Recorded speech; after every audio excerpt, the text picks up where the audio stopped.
Welcome to MLB Mythbusting. Major League Baseball players are incredible athletes, yet the sport of baseball is so difficult that you might be surprised at their limitations on the field. Myth number one. Growing up, I thought that MLB players were these mythical characters that had so much strength and could hit homers every single time they stepped up to the plate. But now that I've had experience at the college and professional levels, I'm realizing there's not as big of a gap as you think there is. And while there's plenty of MLB players who lift super heavy weight, there are also plenty of college baseball players who lift even heavier. This is not to downplay the importance of strength, but to make you realize MLB players are just human beings, and the gap between them and college and even sometimes high school players is a lot smaller than you think it might be. So that's myth number one. MLB players are not that much stronger than even collegiate athletes. Now let's go to myth number two.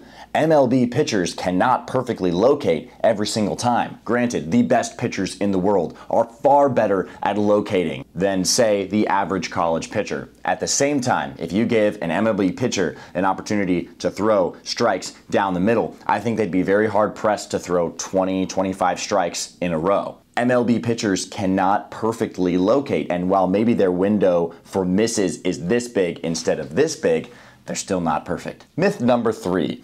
MLB players cannot hit a home run every single time, even if it is just a BP fastball thrown right down the middle. This is obvious if you've seen a home run derby. There's plenty of times where hitters roll over and get out a lot. But for some reason, when I was a kid, I thought MLB hitters could just hit the ball over the fence anytime they'd like. And yeah, some players can practically do that. But I've said this before, at any given time, any pitcher can get out any MLB hitter. You could take some kid from the Little League World Series throwing 65-mile-per-hour fastballs, and at some point a big leaguer would roll over on one of those or pop one up into the air or just slightly get jammed and fly out to the warning track. Baseball is very hard. So what does this mean for you? I don't say all these things to downplay how good professional athletes are. Instead, I say these things so that you can have a little bit of grace with yourself. You struck out on that easy fastball right down the middle. You walked 3 batters in a row. Hey, baseball's hard. Don't forget that. As always, I'm Coach RAC with Headbanger Sports. Let's grow.